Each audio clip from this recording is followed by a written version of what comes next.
Hi everyone, this is Alyssa Taft for LSC 531 at the University of Rhode Island, and I'm doing my research project on censorship, and this screencast is about reading for comprehension. The starting point for my research was the article, "The Books Will Still Be in the Library, Narrow Definitions of Censorship in the Discourse of Challengers," which is a 2014 article by Emily Knox, and I think that she's really asking how do we define censorship. So this is where I started. And this posed a huge long list of questions from me. The whole list is above in my blog post, but the two that I thought were the most relevant were: we tend to define censorship through actions, such as the removal or labeling of materials. How do we define censorship through attitudes, beliefs, bias, power structures, privilege, and ethics? And also about collection development. Collection development policies are often cited as documents that help combat challenges and therefore help combat censorship. How can collection development policies and practices contribute to the discourse of censorship rather than combat it? So this is where I started my research for my project. So I did a search on EBSCOhost for some scholarly articles, and I found this one, Self-Censorship in Selection of LGBT-Themed Materials. And it is from Reference and User Services Quarterly, which is a peer-reviewed scholarly journal associated with the American Library Association. Awesome. Written in 2013. Awesome again. You want to make sure that you're using relevant information, so you want to pay attention to your dates. And then here's the abstract. If I'm reading an article for a class that I was assigned, sometimes I won't read the abstract before I read the article. I'll read the article and then use the abstract as a comprehension check to make sure that everything that they say that the article is about is what I got out of it. But if I'm doing my own research, you obviously have to read the abstract, or you'll end up reading a bunch of articles that are not relevant to what you're looking for. So I read the abstract, and right away I saw a lot of stuff that I thought would be really relevant to my research topic. I see self-censorship, reasons librarians cite to avoid building specific collections, such as budget shortages, perceiving a community as too small, and fear of backlash. So I knew I wanted to read this article. So here it is, Self-Censorship in Selection of LGBT-Themed Materials by Jennifer Downey. When I read a scholarly article, I usually just jump right in and start highlighting things that are relevant to my research. If you go into an article with a really clear vision of what you're looking for and what you're interested in researching, it'll help you make really relevant and effective notes and highlighting. So right away, Jennifer Downey says, unbiased material selection is a vital part of this narrative being the narrative of being a librarian. Absolutely agree. She goes on to talk about self-censorship, and she says that the most insidious pressure comes not from external opponents and would-be censors, but from within. And I love her use of the term invisible here. She gives a bunch of reasons why a book might not be on a shelf, but that the most troubling is that a librarian objected to the content or she anticipated controversy, which is the definition of self-censorship. And this poses the question for me, how do we look for something that is invisible? How do we recognize these forms of censorship? And I just made a little sticky note right here in Adobe. The great thing about Jennifer Downey is that she actually poses a lot of questions in her own writing, which is an awesome way to help readers think outside of just the parameters of this article. And I love the fact that she asked, is it ever possible to remove our own beliefs from our decision making about our collections? It's a really great question. She also said a selector's self-censorship happens in private, and I made a note that the language of self-censorship seems different than traditional forms of censorship. The use of the words private and invisible rather than contested or challenged. And I think that looking at language is really important.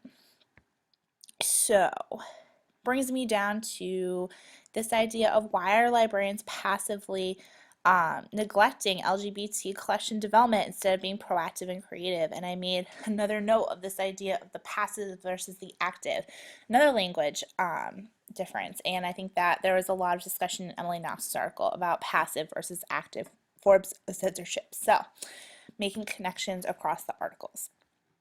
So then Jennifer Downey goes through all of these different traps that librarians might fall into when collecting for LGBT populations.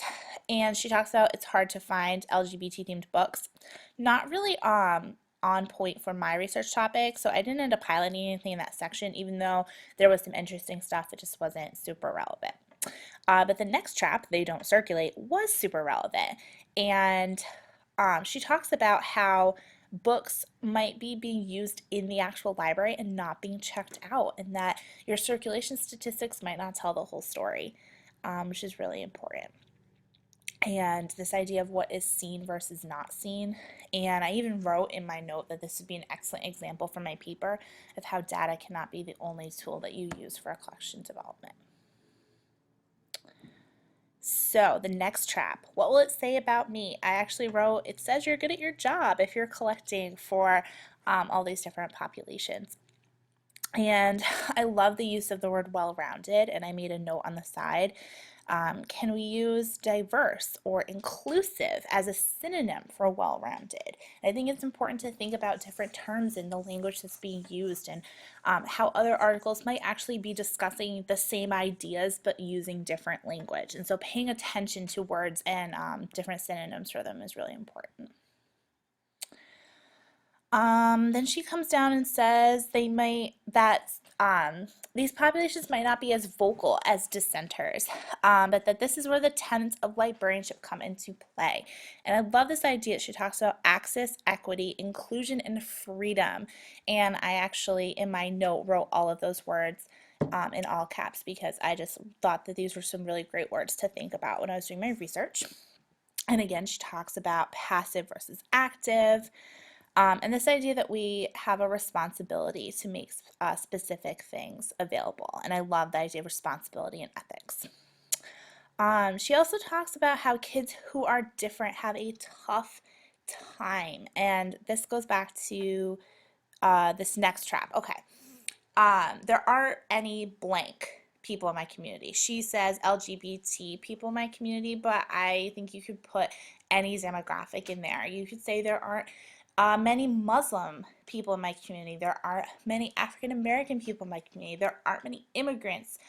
You could make pretty much any argument for not collecting for a specific population by saying that they aren't in my community, and that's just not fair because you need to represent everyone.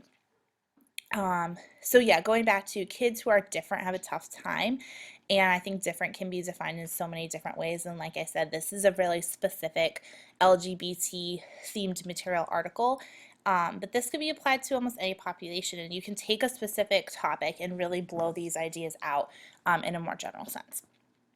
So then the last trap she talks about is that you don't have any money in your budget. And I love this idea that what you cut when the budget is tight really reflects your values, and this idea that our choices reflect our ideology, very, very important.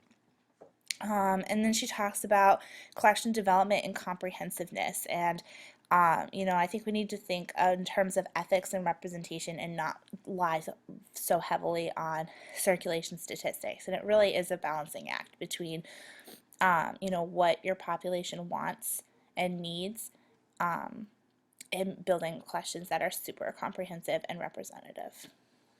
The last thing that I like to do is really look through the conclusion and make sure that I touched on and got everything out of the article that I could, and I think I definitely did. Proactive, equitable, thoughtful. Censorship takes many forms, and it can be as obvious as book burning or innocuous as simply not knowing where to look. And I absolutely loved this idea that it's a whole spectrum. The last thing that I like to do when I read a scholarly article, and I won't go through the whole thing, but I like to go back and look at the notes that I made and look at the questions that I asked and really kind of see what did I ask while reading this article that didn't get answered. And I think that will help lead you to your next article and really help you hone those keyword searches so that the next article that you find might help you answer those questions that weren't answered in this article. So, all right, thank you.